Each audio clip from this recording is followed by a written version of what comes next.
Tonight on Global TV News Prime, federal government appropriates over 1 billion naira for renovation of presidential building of the president and his vice. In business, ministries to gob 92.9 billion naira in the 2025 fiscal year. And on the foreign scene, Iran president says rioters must not be allowed to distort society. And in Sport, Confederation of African Football unveiled Flamingos 2026 World Cup path. Hello and welcome to all our viewers in Nigeria and around the world to News Prime on Global Television, coming to you live from the nation's capital, Abuja. I am Ramsey Enoch Agbo. A quick reminder that Global Television is on DSTV channel 365 and Star Times channel 276. Now the news in details. President Bola Ahmed Tinubu has arrived in Abu Dhabi, the capital of the United Arab Emirates, positioning Nigeria at the center of high-level global conversation on sustainability, climate action and economic transformation. Uyi Agbomofuebe has the details.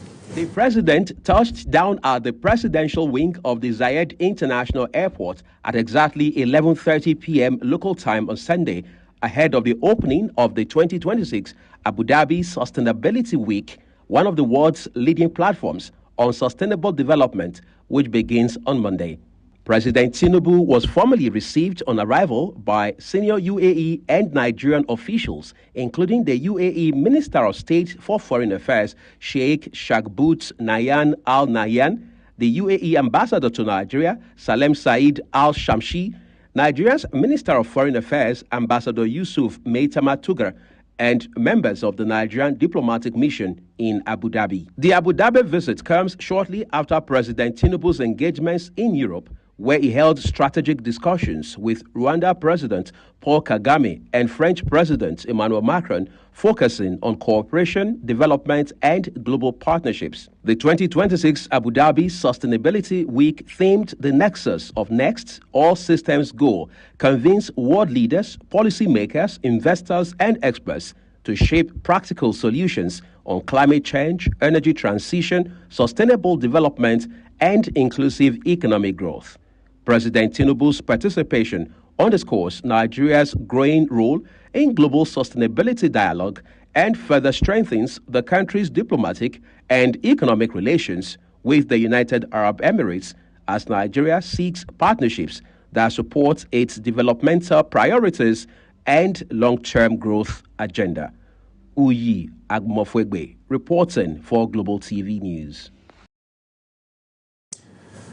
The federal government has appropriated a sum of 1.07 billion naira for the repairs of the residential buildings of President Bola Ahmed Tinubu and Vice President Kashim Shettima in the 2026 budget, pushing the amount allocated for the renovation of the duo's official residence as quarters in 3 years to 18.4 billion naira. This is the Economic and Financial Crimes Commission, EFCC, whose expenditure is captured under the presidency section of the budget, proposed to spend 3.2 billion naira on cleaning and fumigation services as well as meals and refreshment this year. President Tinubu had presented the 2026 appropriation titled Budget of Consolidation, Renewed Resilience and Shared Prosperity to a joint session of the National Assembly on December 19. He had earlier written to the Senate and the House of Representatives requesting a repeal and reenactment of the 2024 and 2025 Appropriation Act to a total expenditure of 43.56 trillion naira and 48.32 trillion naira respectively, to ensure full implementation by March 31, 2026. The Nigerian Association of Resident Doctors has suspended its planned nationwide strike following the intervention of the Vice President Kashim Shettima. The association president, Dr. Mohammed Suleiman, said in a statement that the decision to suspend the strike was reached after a meeting of the association's National Executive Council. He said the vice president requested more time to address the issues raised by the doctors, and the National Executive Council agreed to grant the request. The federal government and the Academic Staff Union of Universities, that is ASU, will on Wednesday, January 14, formalize a new agreement to improve Nigeria's universities and ensure stability. The announcement was made in a statement released in Abuja by Folashade Boriowo, Director of Press and Public Relations at the Federal Ministry of Education. The formalization of the agreement follows years of engagement between the federal government and ASU to address industrial disputes and improve the quality of education in Nigeria universities. The Independent National Electoral Commission, that is INEC, has opened its online media accreditation portal for the upcoming Rivers State by-election in Ahoda East 2 and Kana 2 constituency. The election is scheduled for February 21, 2026. INEC announced via its official X handle that interested media organizations are required to apply through the portal online. The Commission stated that the accreditation portal will close on Friday, February 8, 2026, stressing that late application will not be considered. The federal government has proposed over 41 billion naira in the 2026 budget for renovation, furnishing, and equipping of 109 Nigerian foreign missions. The proposed allocation covers the rehabilitation of chancelleries, ambassadors' residence, and staff quarters, as well as the procurement of office furniture and official vehicle across diplomatic missions. The proposed allocation represents a reduction from the 53 billion naira approved for similar purposes in the 2025 budget.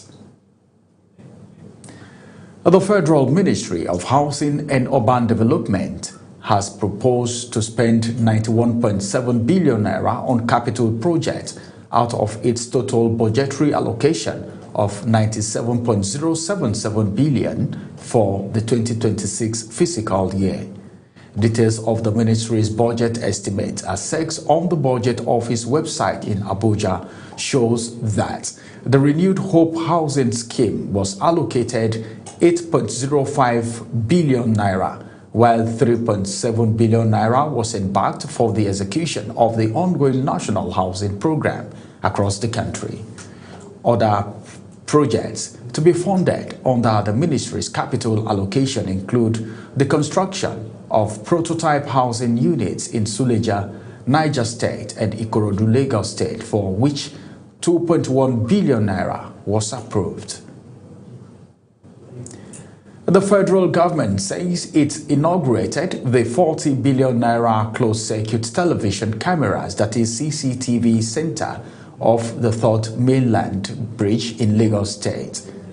Inauguration happened at the center. The Minister of Works, Dave Umahi, stated this and directed total re-evaluation and rehabilitation of the surfaces of the bridge and changing the expansion joints.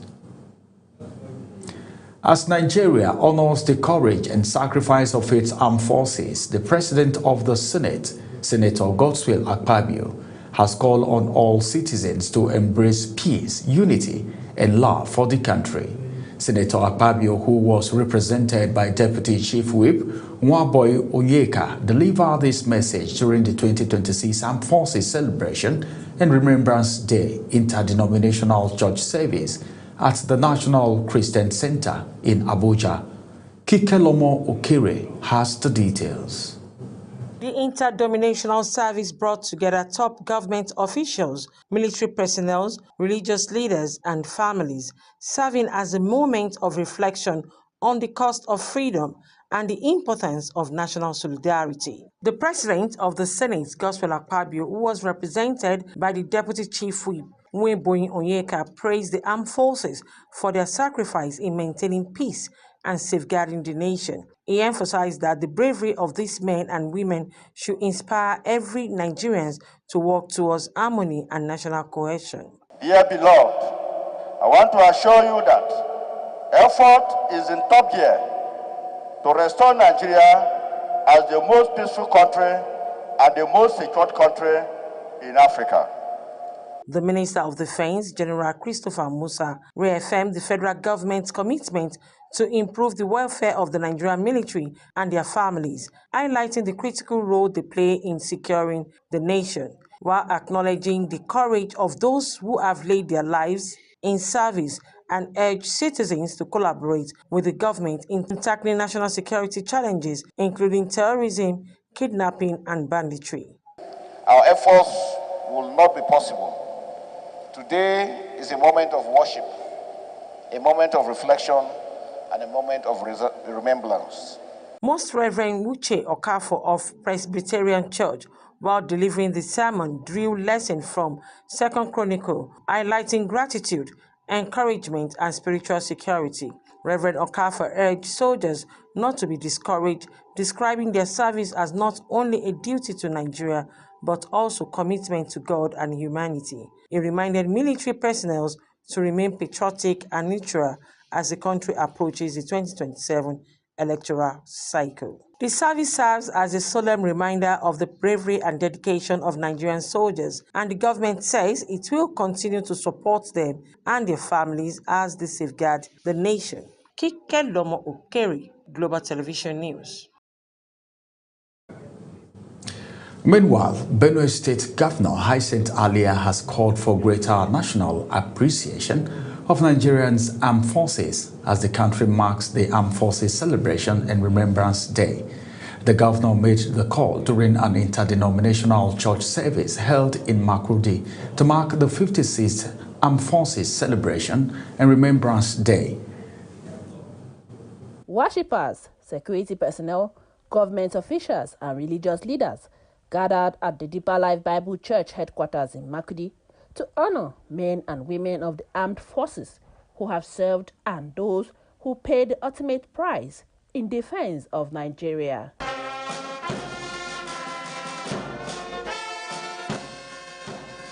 Speaking at the service, Governor Hyacinth Alia disclosed that President Bola Ahmed Tinubu has renamed the annual Armed Forces Remembrance Day to Armed Forces Celebration and Remembrance Day. Governor Alia said the new name reflects the need to honor serving officers and fallen heroes, while emphasizing that peace and security are vital to national development and require the support of all Nigerians.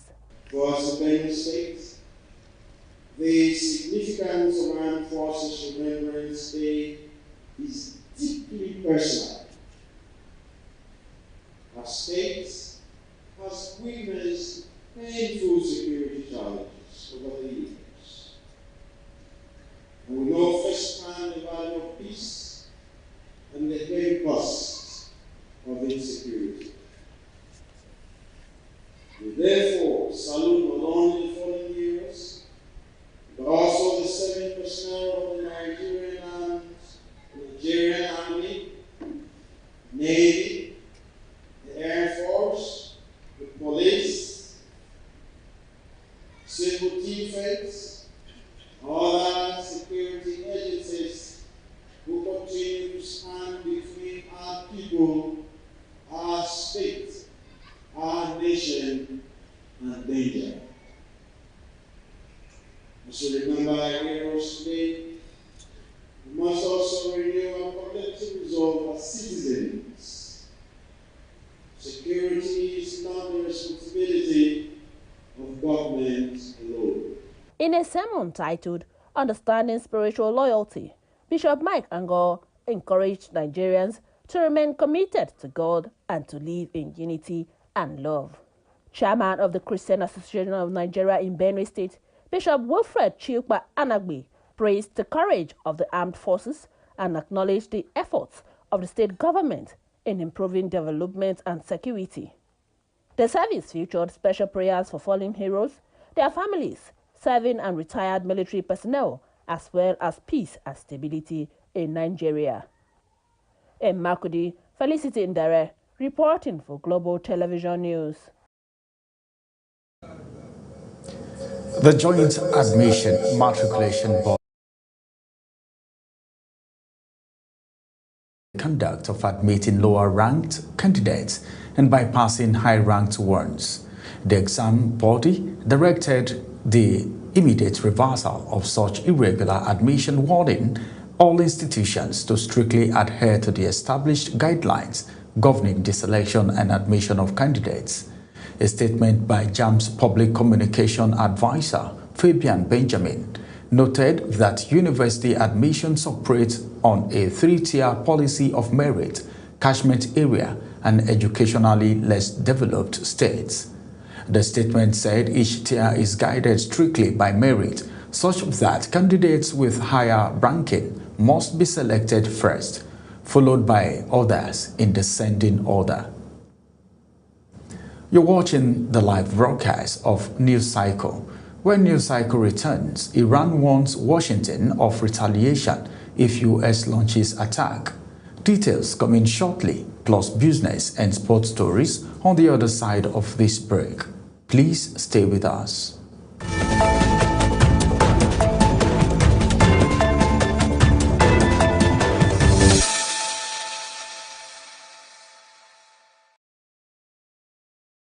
Welcome back from that break. Now to the world of business, where the federal government plans to spend 92.9 billion naira on electricity and diesel across ministries, departments, and agencies, that is MDAs, in the 2026 fiscal year, reflecting the continued strain of Nigeria's unreliable power supply on public finances.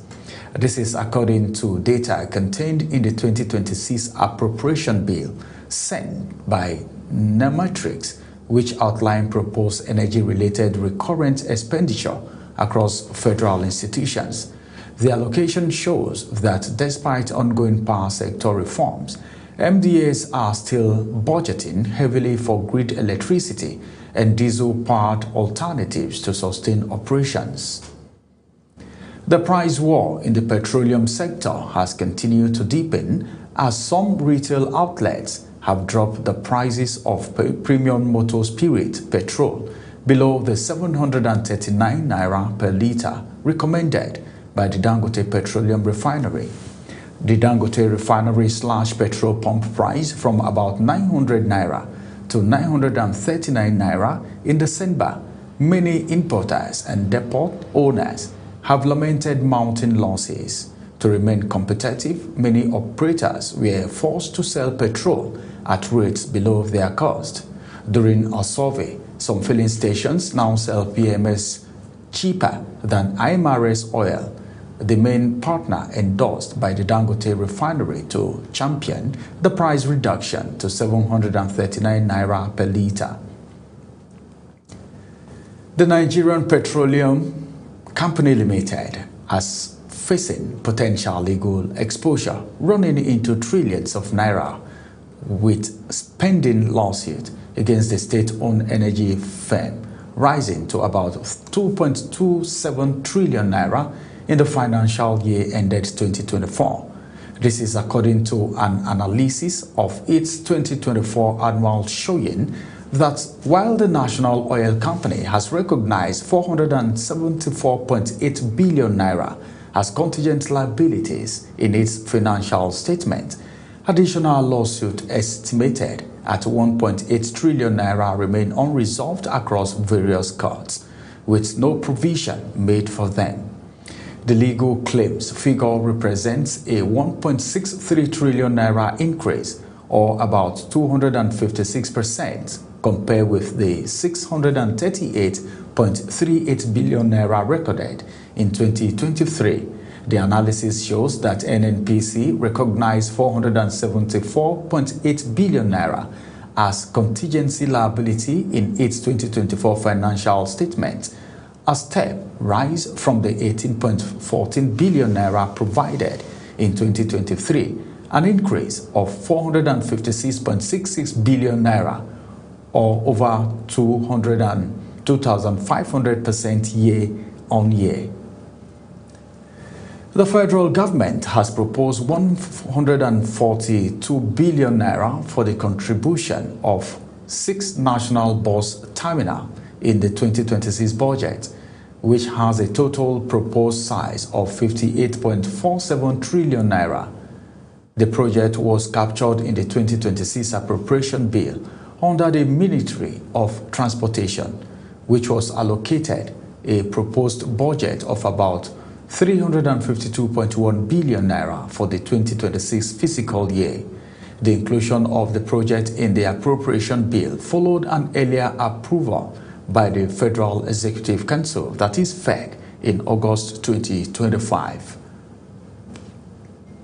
And on the foreign scene, Iran President Masoud Pezeshkian says rioters should not be allowed to distort society in his first remarks after 3 nights of intensified protests against the country's authority. Protests in Iran had initially been sparked by an anger over the rising cost of living that have lasted 2 weeks, becoming a movement against the theoretical system in place following the 1979 revolution. Zarau Nasir reports. Pezeshkian, in an interview with State TV, stated that protesting is the people's right, but echoed authorities in drawing a line between outcry over Iran's dire economy and rioters the government alleges are backed by the United States and Israel. However, Iranians have consistently maintained that the status quo can no longer be sustained given the current socio-economic status of the nation. Turkey should stand up for the Iranian people, stand by the Iranian people. We couldn't protest today. We weren't given permission. We couldn't voice our objections. We couldn't protest, and we're here for a peaceful demonstration. But today, the Turkish police didn't allow us. In our people, in our nation, at least 1,000 people have been martyred according to the latest news. An intervention is needed.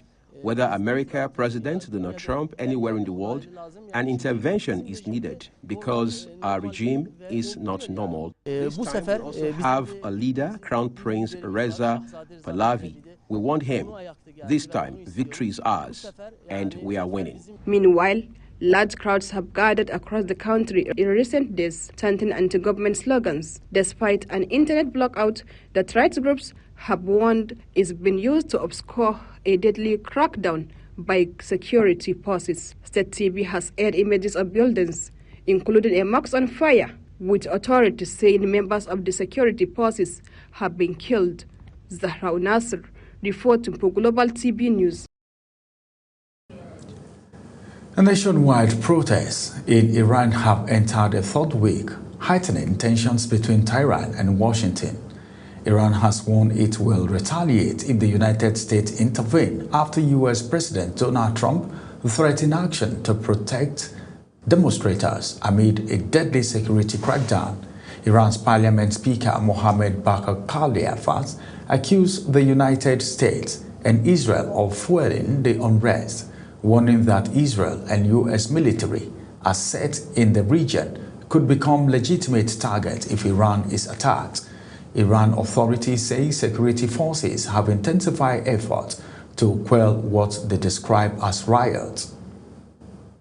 And now from the water sport, the Confederation of African Football has launched an investigation into alleged misconduct by players and officials during the CAF African Cup of Nations 2025 quarter-final clash between Cameroon and Morocco, as well as Algeria and Nigeria.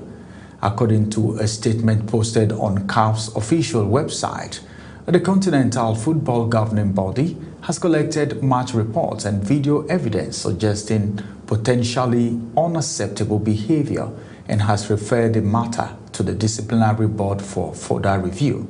The probe follows reports of confrontation with referee and destruction in post-match areas.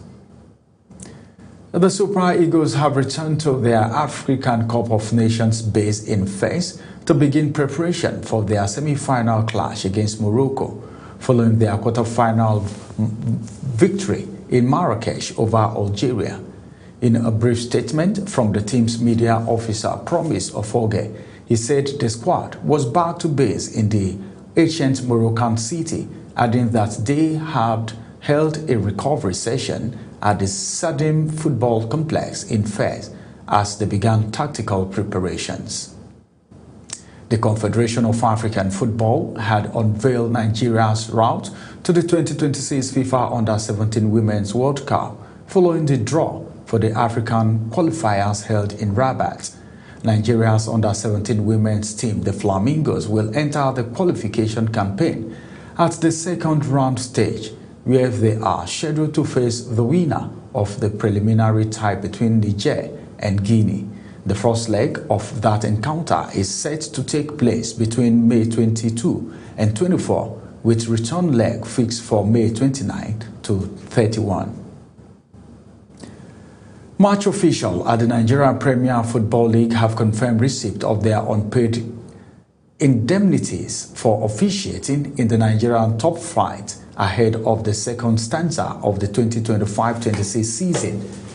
This payment, match referees, referee assessors, and match commissioners stalled after match day 8, but some referees who were involved in the match day 9 and 10 have confirmed receipt of their allowances, as outstanding payments are expected to be completed before the start of the second stanza on Wednesday.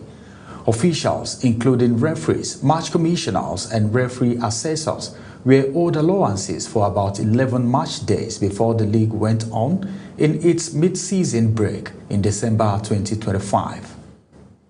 As Global TV News Prime comes to an end, let's take a look at our top stories. The federal government has approved a sum of 1.07 billion for the repair of the residential buildings of President Bola Ahmed Tinubu and Vice President Kashim Shettima in the 2026 budget, pushing the amount allocated for the renovation of the duo's official residence as quota in 3 years to 18.4 billion naira.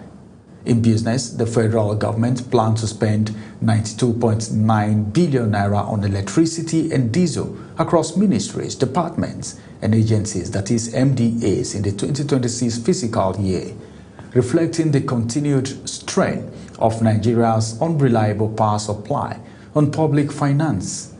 On the foreign scene, Iran President Masoud Pezeshkian says rioters should not be allowed to destroy society in his first remark after 3 nights of intensified protests against the country's authority. And finally, from the world of sport, the Confederation of African Football has unveiled Nigeria's route to the 2026 FIFA Under-17 Women's World Cup following the draw for the African qualifiers held in Rabat.